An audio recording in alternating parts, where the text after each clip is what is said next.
Assalamu alaikum wa rahmatullahi wa barakatuh. In previous class, we started chapter 8, that is nutrition. Definitions we have covered in nutrition. कुछ चीज़ें हमने nutrition में पढ़ी थी. Nutrition क्या होती है? Nutrients क्या होते हैं?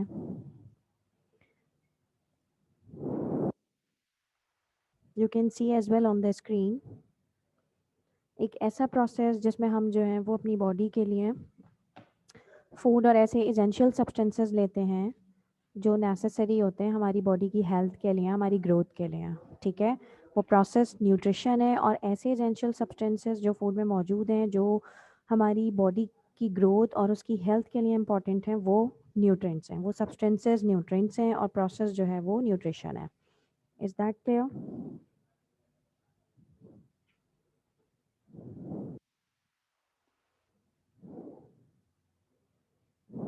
Healthy food basically. You can also see we discuss types of nutrition on the basis of mode of nutrition. We know that there are two types of nutrition: autotrophic nutrition and heterotrophic nutrition.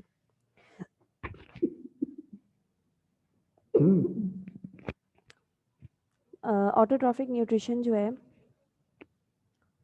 वो एक ऐसी nutrition है जिसमें किसी भी living organism में अगर ये एबिलिटी है कि वो अपना फूड खुद प्रिपेयर कर सके, that type of nutrition is known as autotrophic nutrition. हमारे पास जब भी ऐसी कोई एग्जांपल आती है, plant comes first in our mind, सबसे पहले हमारे जहनों में जो चीज़ आती है वो प्लांट्स होते हैं, पौधे होते हैं, because they have chlorophyll and they can prepare their food themselves.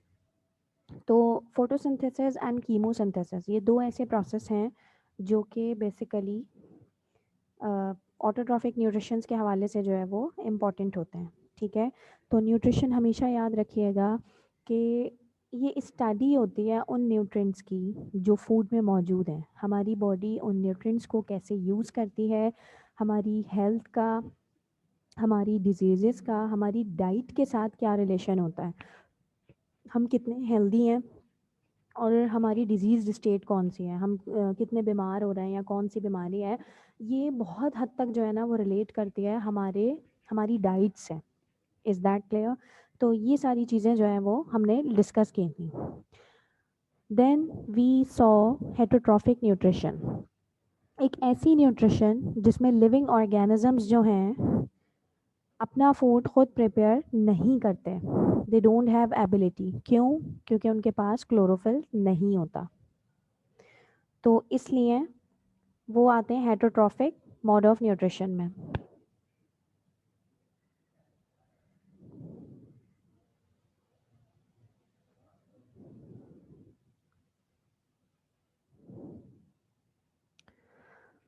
Is that clear?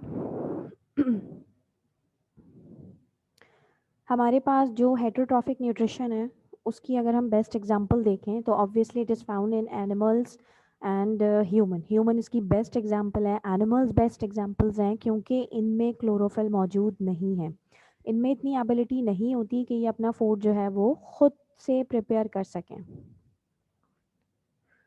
जो भी मैं अभी रिपीट कर रही हूँ, I hope it's clear. Book read कीजिए, you will get so many things from book.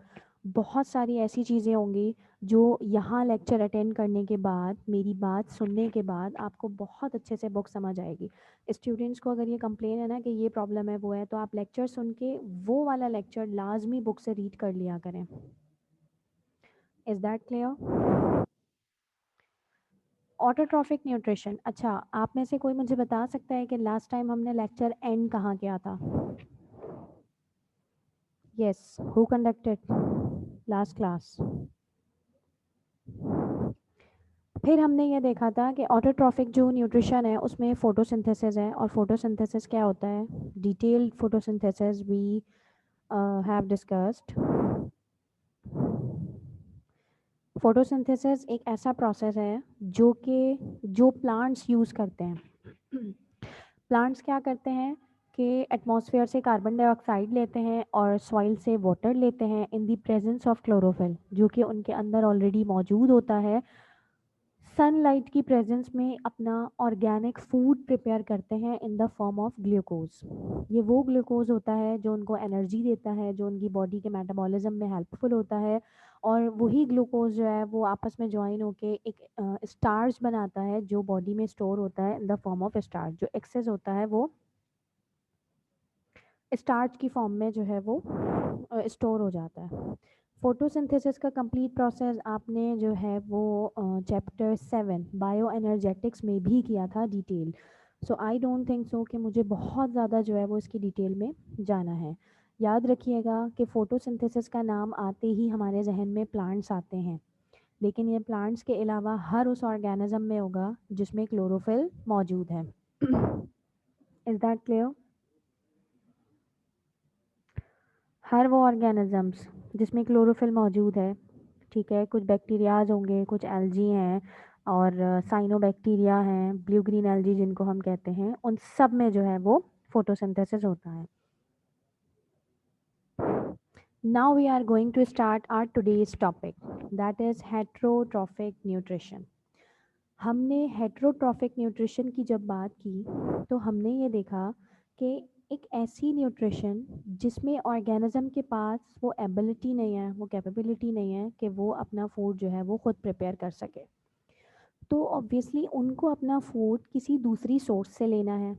अब वो या तो फीड करेंगे डिफरेंट लिविंग ऑर्गेनिजम्स पे, जो हमारी कॉमन ऑब्जर्वेशन है कि एक एनिमल जो है वो दूसरे को खा लेता है, दूसरे पे फीड कर लेता है। या फिर क्या होगा कि वो ग्रासेस पे, ग्रीन जो वेजिटेबल्स हैं, फ्रूट्स हैं, या जो green part of the plant होता है, ग्रासेस हैं, लीव्स हैं, उन पे फीड करता है।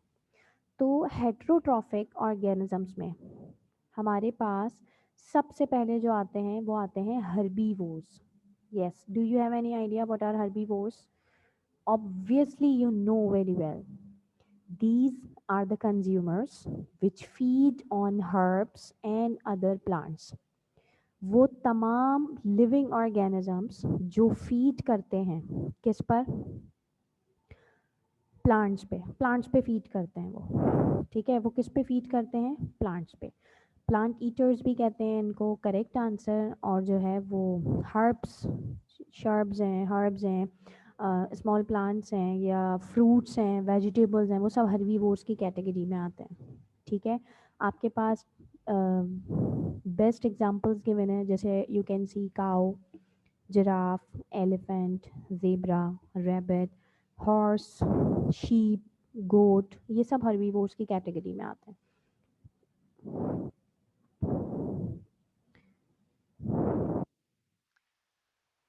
The next is carnivores. Heterotrophic जो भी न्यूट्रिशंस हैं, हेट्रोट्रॉफिक न्यूट्रिशन में हमारे पास जो ऑर्गेनिजम्स आते हैं वो आते हैं सेकंड कार्निवोर्स। हर्बीवोर्स वो थे जो ग्रीन प्लांट्स पे फीड करते थे, प्लांट्स पे या हर्ब्स पे। अब ऐसे ऑर्गेनिजम्स जो किसी दूसरे एनिमल पे फीड करें, these are the consumers which feed on other animals. Again and again यहाँ कंज्यूमर का वर्ड यूज हो रहा है। कंज्यूमर कहते हैं कंज्यूम करने वाले को। इट मीन्स कि ये अपना फूड खुद प्रिपेयर करने की सलाहियत नहीं रखते, they have to take from any other source. तो ये दूसरे एनिमल से लेते हैं। Heterotrophic organisms break organic material. ये क्या करते हैं? ऑर्गेनिक मटेरियल को ब्रेक करते हैं which they get from others into simple molecules with the help of enzymes and utilize them for their own metabolism.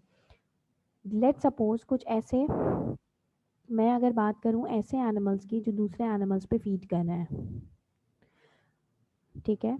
तो जब वो उस एनिमल पे फीड कर रहे हैं, तो क्योंकि वो लिविंग बॉडी है, ऑर्गेनिक इन नेचर है, तो उस बॉडी के जो भी ऑर्गेनिक मटेरियल हैं वो उसको ब्रेक करते सिंपल मॉलिक्यूल्स में।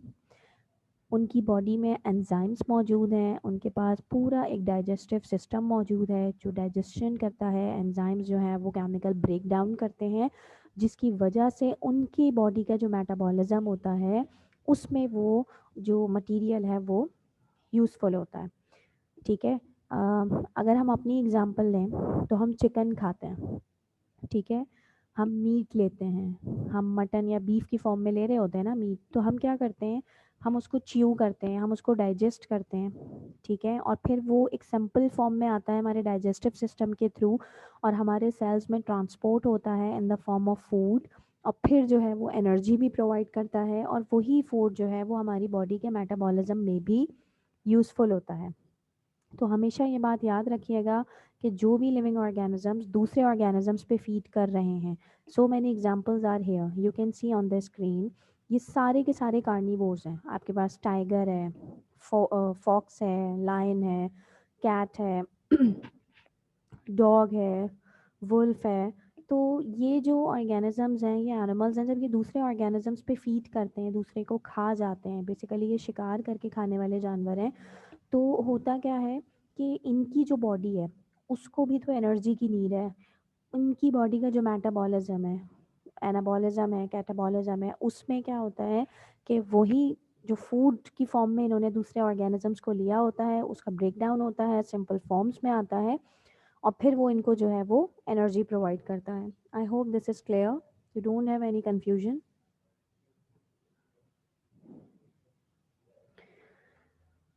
Types of heterotrophs, heterotroph organisms कितनी टाइप्स के हैं? मैं उन ऑर्गेनिजम्स की बात कर रही हूँ जो फूड खुद से प्रिपेयर नहीं करते बल्कि किसी दूसरी सोर्स से लेते हैं। If they are taking their food from any other source, अब अगर वो किसी दूसरी सोर्स से अपना फूड ले रहे हैं, what could be the sources, what could be the types of different animals on the basis of their sources। उन सोर्सेज की वजह से, उनका जो mode of intake of food है उसकी वजह से, या उनके मोड ऑफ लिविंग की वजह से, हेट्रोट्रोफिक ऑर्गेनिजम्स को हम डिवाइड करते हैं, कैटेगराइज करते हैं into three types. First one, parasitic organisms, second saprotrophic organisms, and third one holozoic organism. जब आप इसको पढ़ेंगे एक एक टाइप अच्छे से, तो आपको ये टॉपिक क्लियर हो जाएगा कि मोड ऑफ लिविंग का क्या मतलब है, कि वो किस तरह से रह रहे हैं, mode of intake of food, किस तरह से फूड को अपनी बॉडी में ले रहे हैं, या किस तरह से वो बेसिकली खा रहे हैं, ठीक है। हम जो फूड ले रहे होते हैं, तो in order to take energy, तो हर लिविंग ऑर्गेनिज्म को अगर एनर्जी की नीड है, लेकिन उसका जो वे ऑफ लिविंग है, उसका जो way of intake of food है वो डिफरेंट है, ठीक है। हम च्यू करते हैं, हम इंजेस्ट करते हैं, तो प्लांट्स तो ऐसे, प्लांट्स के अलावा अगर हम देखें, फंगस तो ऐसे नहीं लेते, तो वो कैसे लेते हैं, डिफरेंट बैक्टीरिया तो ऐसे नहीं लेते, वो कैसे लेते हैं, वो किस कैटेगरी में आते हैं, ये सारी चीज़ें जो हैं वो हम यहाँ पे डिस्कस करेंगे।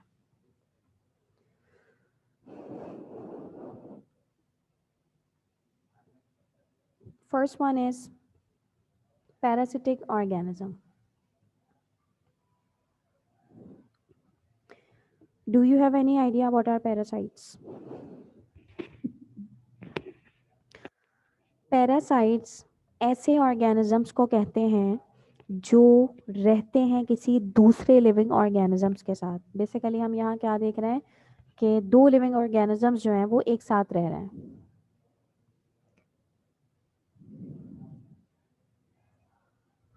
अब अगर दो लिविंग ऑर्गेनिजम्स जो हैं वो एक साथ हैं, तो होगा क्या?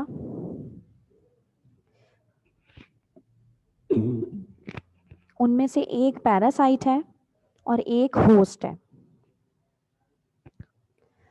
एक जो होस्ट है, पैरासाइट होस्ट पे डिपेंड करेगा। इसका मतलब है होस्ट को आप डोमिनेंट कह सकते हैं, वो रह रहा है, उसने पैरासाइट को अपने अंदर रखा हुआ है, ठीक है, अंदर या बाहर कहीं भी, लेकिन पैरासाइट उसके साथ एसोसिएटेड है, वो अपना फूड और शेल्टर उसी होस्ट से ले रहा है। These organisms live inside host, ठीक है। कुछ ऐसे पैरासाइट्स हैं जो बॉडी के अंदर हैं, होस्ट के अंदर हैं, क्योंकि होस्ट कुछ ऐसे भी होते हैं जो आउट ऑफ द बॉडी होते हैं, आउटसाइड द होस्ट रहते हैं। Other organism and obtain food, और फूड हासिल करते हैं, एंड शेल्टर, और शेल्टर लेते हैं फ्रॉम देम, उन्हीं से। They harm host. पैरासाइट की ये वो होती है कि पैरासाइट जो है वो हमेशा होस्ट को हार्म करते हैं, उनको नुकसान पहुंचाते हैं, ठीक है, ये बात हमेशा याद रखिएगा। पैरासाइट्स हमेशा नुकसान पहुंचाते हैं, ठीक है। So many examples are here, hookworm, tapeworm, leeches, ये तीनों एनिमल के एग्जाम्पल हैं जो एनिमल्स पैरासाइट हैं। कस्क्यूटा जो कि प्लांट है, ठीक है, तो ये प्लांट पैरासाइट है। याद रखिएगा ये बात, कुछ ऐसे पौधे होते हैं जो पैरासिटिक मोड ऑफ लिविंग में रहते होते हैं, उनका जो मोड ऑफ लिविंग है वो पैरासाइट होता है, पैरासिटिक होता है। क्यों? क्योंकि वो किसी दूसरे प्लांट के साथ रह रहे होते हैं और उसी दूसरे प्लांट से जो होस्ट होता है वो अपना फूड और शेल्टर ऑब्टेन करते हैं। पैरासाइट की खासियत ये होती है कि ये आहिस्ता आहिस्ता अपने होस्ट को वीक करते हैं, उसमें डिजीजेस और इन्फेक्शंस कॉज करते हैं, उसके उसमें प्रॉब्लम्स क्रिएट करते हैं, ठीक है।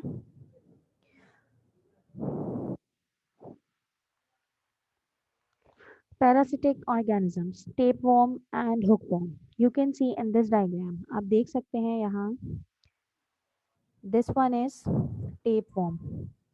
टेपवॉर्म या हुकवॉर्म ये हमारी इंटेस्टाइन में मौजूद होते हैं, एनिमल्स की और ह्यूमन की इंटेस्टाइन में मौजूद होते हैं। इनकी बॉडी पे आप टेपवॉर्म में देख सकते हैं कि माउथ पे ऊपर हुक स्ट्रक्चर जो है वो गिवन है, जिसकी मदद से ये हमारी इंटेस्टाइन के साथ जो है वो अटैच्ड होते हैं, मतलब इन्होंने चिपके हुए होते हैं इंटेस्टाइन से, इन हुक्स की मदद से ये एक जगह होते हैं। हमारा जितना भी डाइजेस्टेड फूड होता है ये वो एब्जॉर्ब कर रहे होते हैं, ठीक है। ये दोनों जो हैं वो आप देख सकते हैं कि एक की बॉडी जो है वो बिल्कुल फ्लैट है टेप फॉर्म की, और जबकि हुक फॉर्म की जो है वो राउंडेड बॉडी है, पॉइंटेड एंड्स होते हैं, ठीक है। ये दोनों पैरासाइट्स हैं, दोनों फूड अपना ऑब्टेन करते हैं किससे, जिसके साथ ये रहते हैं, जो भी इनका होस्ट होता है। अब ये उसकी बॉडी में रह रहे हैं, it means they are getting shelter from that body. ये क्योंकि उससे फूड ऑब्टेन करते हैं, जो भी खाना उस होस्ट ले रहा होता है वो डाइजेस्टेड फॉर्म में ये एब्जॉर्ब करते हैं in their body, so obviously they are taking food from their host. They cause different diseases and different problems inside the host body. तो पैरासाइट जो है वो हमेशा हार्मफुल हैं। Second mode of nutrition is here, that is saprotrophic. अब saprotrophic organisms क्या होते हैं? Have you ever heard about it? Yes, obviously so many times we have heard about the saprotrophic organisms. Saprotrophic organisms, they get their food from dead organic matter. ये वो organisms होते हैं जो dead bodies से, either plant और animal, जिनकी death हो जाती है, क्योंकि body organic in nature है, ठीक है। हम जो है लिविंग सिस्टम जो है वो ऑर्गेनिक इन नेचर है, जब डेथ कॉज हो जाती है अब जो ऑर्गेनिजम्स उस डेड बॉडी को डीके करेंगे, उसको ब्रेक करेंगे और उससे एनर्जी लेंगे, वो हमारे पास आते हैं किसमें? सेप्रोट्रॉफिक ऑर्गेनिजम्स में।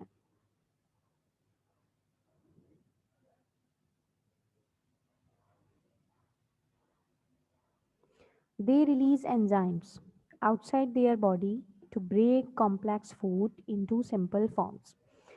इनकी बॉडी से एंजाइम्स रिलीज होते हैं डेड बॉडी पे, और वो एंजाइम्स आहिस्ता आहिस्ता जो डेड बॉडी का कॉम्प्लेक्स फूड है उसको ब्रेक करते हैं सिंपल फॉर्म में। जो भी डेड बॉडी है उसके जो भी कॉम्प्लेक्स ऑर्गेनिक मटेरियल है उसको ब्रेक करते हैं। देखो एंजाइम्स जो है ना, याद रखिएगा, they take part in chemical digestion. एक तरह से डाइजेशन हो रही है, जो भी लार्ज मॉलिक्यूल्स हैं उनको स्मॉलर में कन्वर्ट करना, ताकि वो जो है वो जो पैरासाइट है, जो सेप्रोफाइट है, जो भी सेप्रोफिटिक ऑर्गेनिज्म है वो उसकी बॉडी में एंटर हो सके। एग्जाम्पल्स देख लीजिए, बैक्टीरिया, यीस्ट, यीस्ट फंगस होती है, मोल्ड्स एंड मशरूम्स, ये सब फंजाई हैं। तो बेसिकली बहुत सारे बैक्टीरिया और fungi, these are the best example of saprotrophic organisms. You can see in these pictures, ये फंगस है जो मैंने आपको दिखाई है, this is fungus. You can observe, जो फंगस को आम जबान में फफूंदी कहते हैं, एंड दीज आर बैक्टीरिया।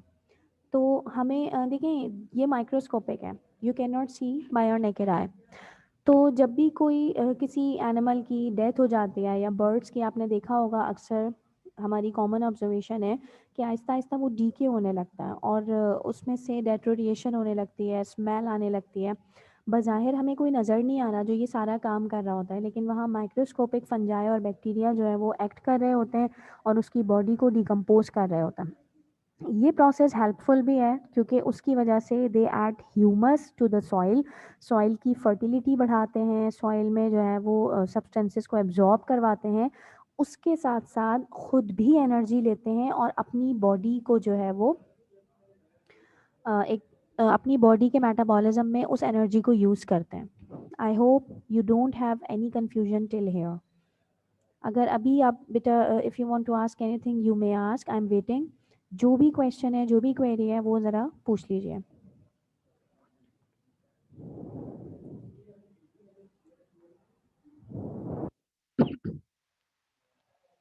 अच्छा देखो बेटा, बॉडी से एंजाइम रिलीज हुए हैं ना, माइक्रोस्कोपिक है ना, ठीक है। बैक्टीरिया और फंजाई तो माइक्रोस्कोपिक है, मतलब डेड बॉडी पे मौजूद है। हमारी सॉइल जो है याद रखिएगा, microorganisms are present everywhere. अब अगर जैसे ही वो डेड बॉडी पे आए, ठीक है, डेड बॉडी कवर्ड है, जो भी है, माइक्रो ऑर्गेनिजम्स आ गए, उन्होंने एंजाइम्स रिलीज किए बॉडी से। उस एंजाइम ने एक तरह से समझे उसको ब्रेक डाउन करना शुरू कर दिया। जैसे ही ब्रेक डाउन करना शुरू किया तो वो एब्जॉर्प्शन के थ्रू उनकी बॉडी में एंटर हो जाएगा सिंपल फूड। ठीक है, बात समझ रहे हैं। कॉम्प्लेक्स फॉर्म में अगर बैक्टीरिया और फंजाई उसको नहीं ले सकते तो तभी तो वो ब्रेक डाउन कर रहे हैं, ताकि वो जो है सिंपल फॉर्म में उनकी बॉडी में एब्जॉर्ब होता है, एब्जॉर्प्शन के थ्रू वो एंटर हो रहा है।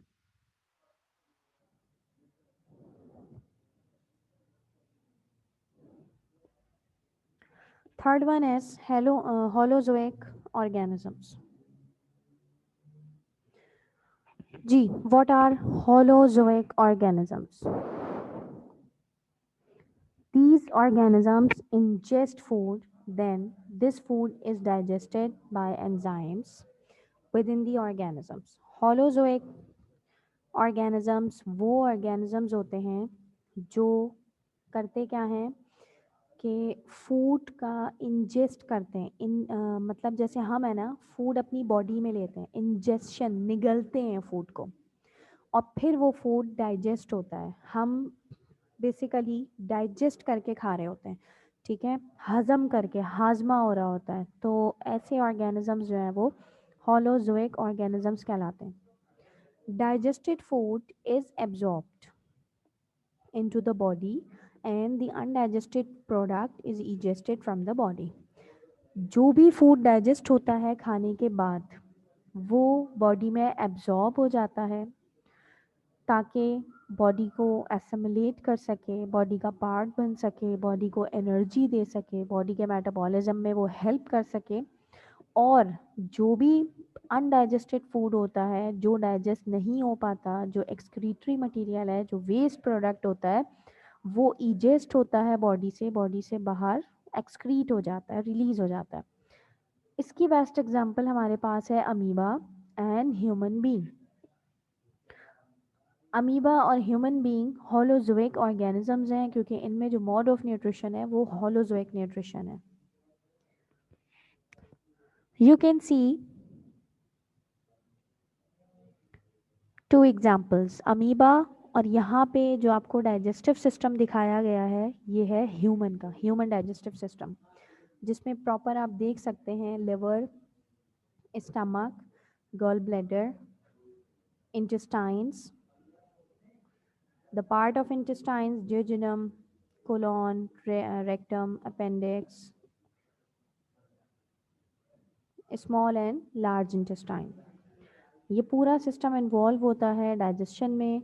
इसी तरह से अमीबा में भी यही प्रोसेस होता है, लेकिन उसका सिस्टम डिफरेंट होता है। आपको पता है अमीबा जो है वो यूनिसेलुलर है, तो यूनिसेलुलर होने की वजह से होता क्या है, अब उसमें liver, stomach, small intestine, duodenum, ये सारी चीज़ें तो नहीं हो सकती। तो बॉडी ऑर्गन अगर नहीं है तो ऑर्गेनल्स वहाँ पे काम करते हैं। तो ऑर्गेनल्स जो हैं वो बेसिकली क्या करते हैं कि हेल्प करते हैं उसकी डाइजेशन में। Let's see how it happens. अब ज़रा स्टेप वाइज यहाँ देखिएगा, समझिएगा, आगे रिटन में भी ये मौजूद है। Be vigilant. Amoeba senses food. Amoeba 0.25 mm obviously size का है, माइक्रोस्कोपिक है, एक्वेटिक है, पानी में मौजूद है। पानी में ही इसका जो फूड पार्टिकल है, इसने उसको सेंस किया कि भाई थोड़े डिस्टेंस पे जो है वो फूड मौजूद है and it has to take food inside its body. Second, pseudopodia surround the food. अब आपको ये बात मालूम है कि when amoeba moves in any direction it forms pseudopodia. वो सूडोपोडिया बनाना शुरू करता है। ठीक है, सूडोपोडिया फिंगर लाइक प्रोजेक्शन है जो फॉल्स फीट हैं जो इसको मूवमेंट में हेल्प करते हैं। तो जैसे ही वो फूड के करीब पहुंचा तो वो इस तरह से सूडोपोडिया बनाते हैं कि वो फूड उसकी वो सर्किल कर लेते हैं उसको। ठीक है, वो फूड जो है वो आहिस्ता आहिस्ता उस अपनी बॉडी में लेने की कोशिश करता है। Then the food is enclosed in a food vacuole, food plus water. सिर्फ फूड पार्टिकल बॉडी में नहीं आता बल्कि उसके साथ साथ कुछ पानी भी, क्योंकि ये पानी में मौजूद है, वो भी आता है। और बॉडी जो है वो एक वैक्यूल बनाती है। अमीबा की जो मेम्ब्रेन है वही जिसने सूडोपोडिया बनाया था, वही जो है वो एक छोटा सा वैक्यूल फॉर्म करती है। उस वैक्यूल के अंदर फूड और वाटर जो है वो इनक्लोज्ड हो जाता है। अब वो बॉडी के अंदर है, साइटोप्लाज्म में है मौजूद। Fourth one, enzymes from the cytoplasm are secreted into the food vacuole. Cytoplasm में जो एंजाइम्स हैं वो कहाँ जा रहा है? फूड वैक्यूल के अंदर, ताकि वो फूड को डाइजेस्ट कर सकें। एंजाइम्स याद रखिएगा साइटोप्लाज्म में मौजूद हैं, ठीक है, और वो एंटर होंगे फूड वैक्यूल में और उसको जो है वो डाइजेस्ट करेंगे। Let's see what is fifth point. Food is digested and soluble materials are absorbed and assimilated, used up. जितना भी फूड अमीबा का डाइजेस्ट होता है, क्योंकि अमीबा का जो फूड है वो फूड पार्टिकल है, एक ज़र्रा है, वो अमीबा के साइज़ के हिसाब से, ठीक है, तो उसकी भी डाइजेशन ज़रूरी है। इसकी बॉडी को उससे एनर्जी मिलेगी, तो जो भी डाइजेस्टेड फूड है वो बॉडी में एब्जॉर्ब होगा। एसिमिलेट का मतलब है it will be the part of its body, वो बॉडी का ही पार्ट बन जाएगा। ठीक है, लेकिन कोई ऐसी चीज़ जो डाइजेस्ट नहीं हो पाई, जो अनडाइजेस्टेड फूड है, वो एक्सपेल्ड हो जाएगा from amoeba body. Is that clear? You can see the nutrition in amoeba here. जब भी हम न्यूट्रिशन की बात करते हैं और होलोजोइक न्यूट्रिशन की बात करते हैं तो हमारे पास यहाँ पे 5 स्टेप्स आते हैं: ingestion, digestion, absorption, assimilation and ingestion. ठीक है, ये याद रखिएगा कि ये जो पूरा एक प्रोसेस हो रहा है ना, ठीक है, तो यहाँ पे ये ज़रूरी है कि आप इस चीज़ को मेंशन करें।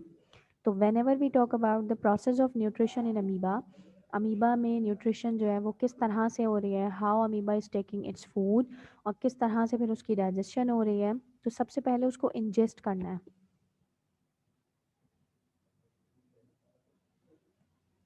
ठीक है, अमीबा ने अपना फूड जो है ना वो इंजेस्ट किया। Ingestion is the process of taking in the food into the body either bye swallowing और एब्जॉर्बिंग। इंजेशन क्या है? बॉडी के अंदर फूड एंटर हो गया, या तो एब्जॉर्ब हो के या फिर स्वेल निगलने के through. Amoeba pushes out the pseudopodia to encircle the food and engulfs it through a food vacuole. This process is known as phagocytosis. ये जो इंजेशन का प्रोसेस है ये phagocytosis भी कहलाता है। साइटोसिस एक ऐसा प्रोसेस जिसमें सेल इन्वॉल्व है, और फैगो कहते हैं ईटिंग प्रोसेस। ये अमीबा का ईटिंग प्रोसेस है। ठीक है, जो भी फूड पार्टिकल था वो इसने कैप्चर किया ना अपनी बॉडी में, दिस इज फैगोसाइटोसिस, और ये सारा काम फूड वैक्यूल बना के किया इसने। इंगल्फ कहते हैं निगलना। फिर उसके बाद जब उसने इंजेस्ट कर लिया, फैगोसाइटोसिस हो गया, the next process obviously is digestion. Digestion is a process of breaking insoluble and large food molecules into soluble and minute molecules. जब भी डाइजेशन की बात करते हैं तो हमारे जहन में क्या आता है? एक ऐसा प्रोसेस जिसमें लार्ज फूड मॉलिक्यूल्स जो हैं वो ब्रेक होके हमेशा क्या बनाते हैं? सॉल्युबल एंड माइन्यूट मॉलिक्यूल्स, छोटे छोटे जो है ना, मतलब बहुत बड़ा मॉलिक्यूल है तो वो कट होगा इनटू स्मॉल मॉलिक्यूल्स, छोटे छोटे माइन्यूट मॉलिक्यूल्स में। In amoeba, the food vacuoles are transported deeper into the cell, and with the help of the digestive enzymes, the large insoluble particles are broken down to the simplest molecules.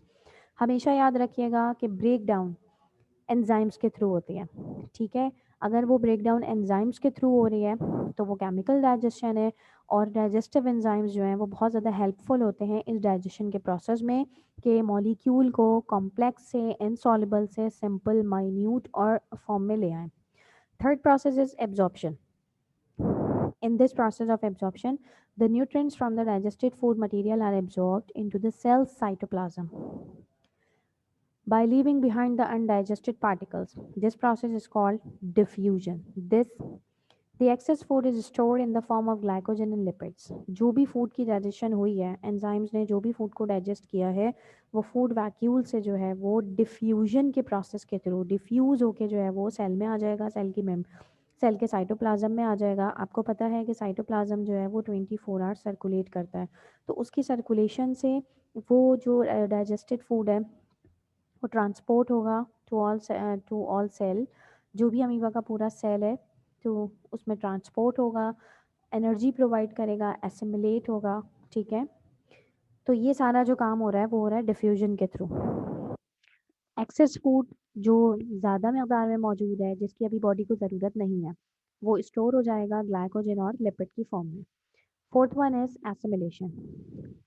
Absorption हो गई थी, cytoplasm में चला गया food. Assimilation is the process of obtaining energy from the absorb food molecules.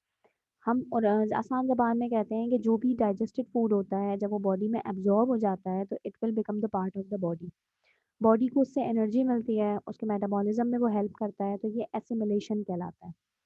In amoeba, absorbed food molecules are utilized by producing the energy required to carry out different life processes within the cell. Amoeba भी तो living organism है, amoeba भी तो एक living system है ना पूरा, ठीक है। अब चाहे वो यूनिसेलुलर है, चाहे वो एक्वेटिक है, लेकिन अगर वो माइक्रोस्कोपिक है तब भी उसकी बॉडी की कुछ नीड्स होंगी, उसको एनर्जी रिक्वायर्ड होगी, और जो है वो उसमें मेटाबॉलिज्म की ज़रूरत होगी। तो इन सारी चीज़ों के लिए फूड का एसिमिलेट होना ज़रूरी है, उसको एनर्जी देना, प्रोवाइड करना लाइफ प्रोसेसेस के लिए इम्पॉर्टेंट है। Egestion is the process of excretion, एक ऐसा प्रोसेस जिसमें एक्सक्रीट होता है undigested food material. In amoeba, this process is carried out by rupturing the cell membrane to remove the undigested food material from its body. यहाँ पर इजेस्शन भी vacuole के through ही होती है, ठीक है। जो भी इजेस्टेड जो होता है in the form of cells rupture हो जाते हैं, ठीक है। और जो भी अनडाइजेस्टेड फूड है, जो भी एक्सक्रीटरी मटेरियल है जिसकी बॉडी को नीड नहीं है, वो सब के सब जो है वो out of the body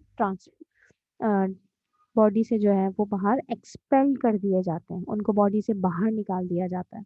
is that clear? Excretory जो भी मटेरियल है, जो भी सब्सटेंस है, उसका बॉडी से बाहर जाना ज़रूरी है, otherwise it will harm you, या जो भी लिविंग सिस्टम की हम बात कर रहे हैं वो उसको हार्म करेगा।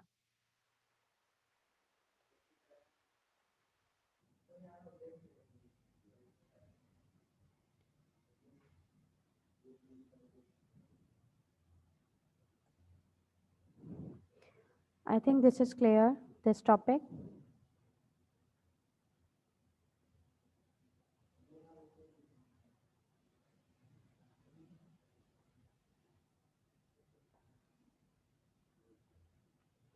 रामीन, आपने जो मुझसे क्वेश्चन पूछा है ना कि लाइसोसोम्स के हवाले से, रामीन बेटा कैमरा ऑफ कर दो अपना। उसमें क्या चीज़ है, आपने ये बोला कि लाइसोसोम्स हैं, तो बेटा जो भी कॉम्प्लेक्स फूड अगर ब्रेक हो रहा है ना सिंपल में, तो जो भी डाइजेस्टिव एंजाइम्स हैं वहाँ ये लिखा है कि वो प्रोड्यूस करेंगे लाइसोसोम्स, ठीक है। अमीबा अगर एक लिविंग सिस्टम है तो ऑर्गेनल्स तो उसमें होंगे ना, ठीक है। मैंने ये कहा था कि हमारी बॉडी की तरह उसमें जो है वो, हमारी बॉडी की तरह उसमें वो नहीं है ना, liver, pancreas, small intestine, large intestine. लेकिन बॉडी को रन करने के लिए एक सिंगल सेल में आपको पता है ऑर्गेनल्स होते हैं, तो यहाँ इसके ऑर्गेनल्स जो हैं वो एज ए ऑर्गन काम करेंगे। तो जो एंजाइम सिक्रीट कर रहे हैं वो लाइसोसोम्स हैं, ठीक है। और जितना भी अनडाइजेस्टेड फूड है वो सेल मेम्ब्रेन के थ्रू जो है वो out of the body excrete हो जाएगा। सिंपल सा एक प्रोसेस है जिसमें अमीबा का हमने जो है वो मोड ऑफ न्यूट्रिशन देखा कि अमीबा एक होलोजोइक ऑर्गेनिज्म है। तो होलोजोइक में तो ह्यूमन भी हैं, तो हम in detail the digestive system of human भी पढ़ेंगे। एट द टाइम आपको क्लियर होगा कि बॉडी में फूड का लेना, इनटेक करना, इंजेस्ट करना बेसिकली स्वेलोइंग के थ्रू या फिर उसको जो है वो माउथ के थ्रू लेना, ये सब होलोजोइक की कैटेगरी में आता है।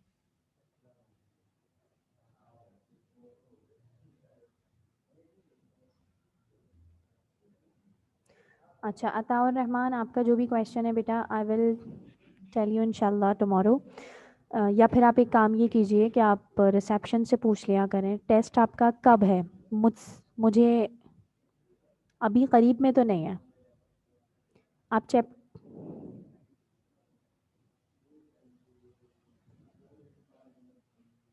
नेक्स्ट वीक में है वेडनेसडे, ठीक है। तो कल वेडनेसडे है, इंशाल्लाह कल हम डिस्कस कर लेंगे जो भी टेस्ट का सिलेबस होगा। बस आप मुझे एक दफ़ा रिमाइंड करवा दीजिएगा कल की क्लास में। Is that clear?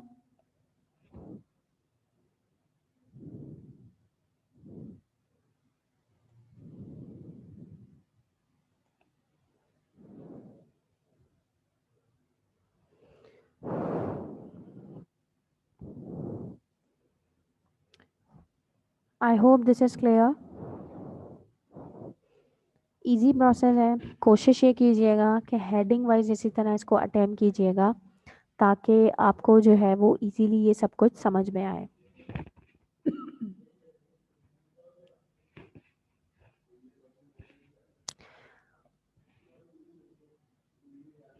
हमारे पास यहाँ पे एक और ऑर्गेनिज्म गिवन है, ठीक है, जिसको पैरामीशियम कहते हैं। Have you heard about this paramecium? Paramecium के बारे में आपने सुना है, पहले कभी पढ़ा है? हम इसको पहले पढ़ भी चुके हैं, इसको हमने अपनी बुक में डायग्राम को लेबल भी किया था अगर आपको याद हो तो, ठीक है। तो बहुत गौर से ये डायग्राम देख लीजिए। अगर आपकी बुक में लेबलिंग नहीं हुई हुई है तो आप इस डायग्राम की मदद से अपनी बुक की डायग्राम को लेबल भी कर लीजिए। और हम इसमें थोड़ा सा एक देखना चाहते हैं कि अमीबा पैरामीशियम जो है वो बेसिकली उसमें जो मोड ऑफ न्यूट्रिशन है वो किस तरह की है, how it gets its food. कुछ ऐसे ऑर्गेनिजम्स जो सेल सरफेस के थ्रू जो है वो अपना फूड ले रहे होते हैं, इंजेस्ट करते हैं, ठीक है। तो वो किस तरह से करते हैं? कुछ ऐसे ऑर्गेनिजम्स हैं यूनिसेलुलर जिसमें अमीबा है, पैरामीशियम है, यूग्लिना है, ये सब क्या है, ये यूनिसेलुलर है लेकिन हैं तो लिविंग ऑर्गेनिज्म ना। तो अगर वो लिविंग है, उनकी हम उसको एक लिविंग सिस्टम कंसिडर कर रहे हैं, तो उसको फूड की नीड है, उसकी बॉडी की एक नेसेसिटी है कि उसको फूड मिले। वो फूड उसकी बॉडी में एंटर कैसे होगा? सेल सरफेस के थ्रू। तो पैरामीशियम में क्या होता है? Paramecium follows holozoic nutrition. Paramecium feeds on microorganisms like bacteria, algae, and yeast. The paramecium uses its cilia to sweep the food along with some water into the cell mouth after it falls into the oral groove. The food goes through the cell mouth into the gullet. Paramecium holozoic nutrition को follow करता है, जो ये feed करता है different micro organisms पे। Bacteria हैं, एल्गाए हैं, यीस्ट हैं, डिफरेंट माइक्रो ऑर्गेनिजम्स। इसको एज अ फूड जो भी मिल जाए ये उस पर फीड करता है। यहाँ पे इसका जो इम्पोर्टेंट पार्ट है वो क्या है? सीलिया। यू कैन सी पूरी बॉडी इसकी कवर्ड है हेयरी स्ट्रक्चर से, जिसको जो है वो हम सीलिया कहते हैं। पूरी बॉडी पे हेयरी स्ट्रक्चर है, ठीक है। इन सीलिया की मूवमेंट से ये जो सीलिया की मूवमेंट है ना, ये इसकी लोकोमोशन में भी हेल्प करते हैं and it is very helpful, it is useful in obtaining food. जो भी अपने सराउंडिंग से फूड कैच करेगा उसमें ये सीलिया जो है वो बहुत ज़्यादा हेल्पफुल होता है। ठीक है, होगा क्या कि you can see here gullet, it is a part of paramecium cell. जो भी पैरामीशियम की बॉडी का ये एक पार्ट है, जो भी फूड है वो माउथ ओ जो कैविटी है, ठीक है, हम ये ग्रूव सा होता है इसकी बॉडी पे, यहाँ जब फूड एंटर होता है ओरल ग्रूव से तो ये इस गुलेट में जाके गिरता है। ठीक है, याद रखिएगा ये बात कि जो भी फूड होता है वो इस ग्रूव में आता है, ओरल ग्रूव होता है ये, तभी तो हम इसको कहते हैं कि यहाँ इंजेक्शन हो रही है फूड जो है, ये होलोजोइक न्यूट्रिशन है इस ओरल ग्रूव के through. Can you see my arrow? ये जो ओरल ग्रूव है यहाँ से फूड एंटर हुआ और ये एक कैविटी सी है जिसमें जा रहा है एंड दिस इज गुलेट। आप पिक्चर अच्छे से देख लीजिए।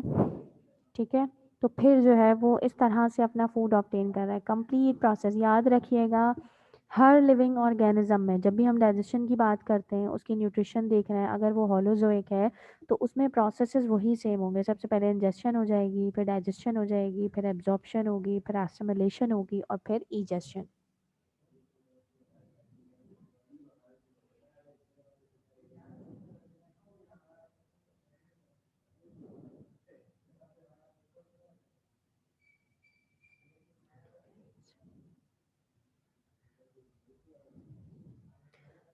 साइटो देखो फेरेंक्स हमारी बॉडी में भी तो होता है, सही है, तो सेल का फेरेंक्स, इसको ओरल ग्रूव भी कहते हैं। बेसिकली जो है ना आपको सब जगह ये ग्रूव मिलेगा।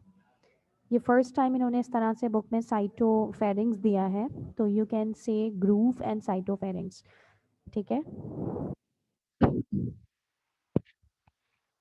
आप गुलेट, बेसिकली गुलेट में ओपन हो रहा है ना ये, तो एक ओरल कैविटी सी इन्होंने बनाई हुई है, एक ओरल जो है ना वो ग्रूव सा दिया हुआ है, एक गढ़ा सा है जिसके थ्रू फूड जो है वो एंटर होता है किसमें, गुलेट में।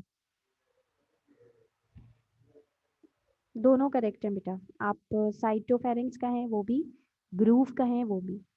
Clear? Don't have any confusion. मेरा ख्याल है कि अभी हम इस क्लास को यहीं तक रखते हैं। मैं रिपीट कर देती हूँ जो भी कुछ आज हमने पढ़ा।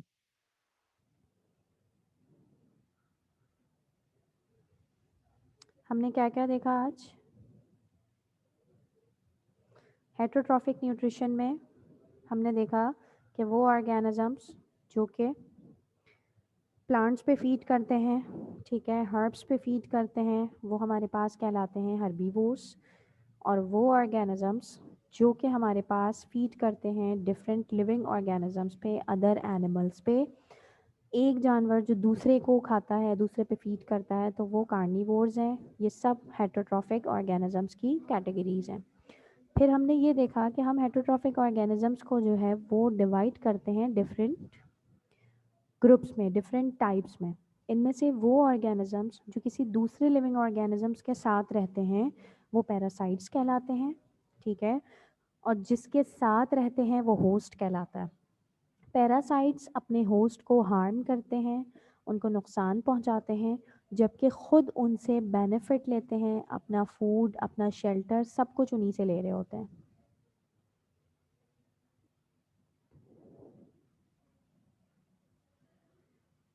Is that clear? जी, अब क्लियर है? I mean you are right. Anas बेटा, I have already given the answer of your question. इसको गुलेट, गुलेट नहीं है, बेसिकली गुलेट तो इसके बाद होता है, जहाँ से फूड एंटर हो रहा है उसको साइटोफेरेंक्स कहा गया है। It will open into the gullet, हम उसको जो है वो ग्रूव भी कहते हैं, ओरल ग्रूव। ठीक है, पैरासिटिक ऑर्गेनिजम्स के बाद हम ये देखते हैं कि हमारे पास जो है वो सेप्रोफाइटिक ऑर्गेनिजम्स हैं, तो सेप्रोट्रॉफिक ऑर्गेनिजम्स हैं। तो सेप्रोट्रॉफिक ऑर्गेनिजम्स क्या होते हैं? जो डेड ऑर्गेनिक बॉडीज से फूड ऑब्टेन करें। ठीक है, जो भी लिविंग ऑर्गेनिजम्स हैं, प्लांट बॉडीज़ हैं, एनिमल बॉडीज़ हैं, जब उनकी डेथ हो जाती है तो उस सिचुएशन में क्या होता है कि वो डीके होना शुरू होती है, वो डिकम्पोज होने लगती है बॉडी, और जब वो डिकम्पोज होती है, रेट्रोरिएट होती है, उसमें से स्मेल आती है।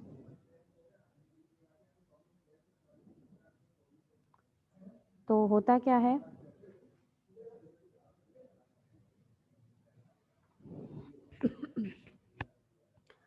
कि फिर जो है वो उसी से अपना फूड जो है वो ऑब्टेन करते हैं, ठीक है, डेड ऑर्गेनिक बॉडी से उसके कॉम्प्लेक्स सब्सटेंसेस को ब्रेक करते हैं, उससे जो है ना वो एनर्जी लेते हैं और उसको सिंपल में कन्वर्ट कर देते हैं। अच्छा जी, उसके बाद हमने ये देखा कि होलोजोइक न्यूट्रिशन जो है वो अमीबा में, पैरामीशियम में, ह्यूमन बींग्स में है, जिसमें प्रॉपर फूड इंजेस्ट किया जाता है, फिर उसको डाइजेस्ट किया जाता है और फिर जो है वो उसको एब्जॉर्ब किया जाता है और फिर उसको एसिमिलेट करके इजेस्ट कर दिया जाता है, जो भी अनडाइजेस्टेड फूड होता है, बॉडी को जिसकी नीड नहीं होती, जो बॉडी के लिए वेस्ट होता है, उसको रिमूव कर दिया जाता है। Is that clear? इंशाल्लाह tomorrow I will continue from here. जो भी आपकी क्वेरीज हैं, जो भी क्वेश्चन है, वो आप कल मुझसे पूछ लीजिएगा regarding this topic. Till then अस्सलामु अलैकुम व रहमतुल्लाहि व बरकातुहू।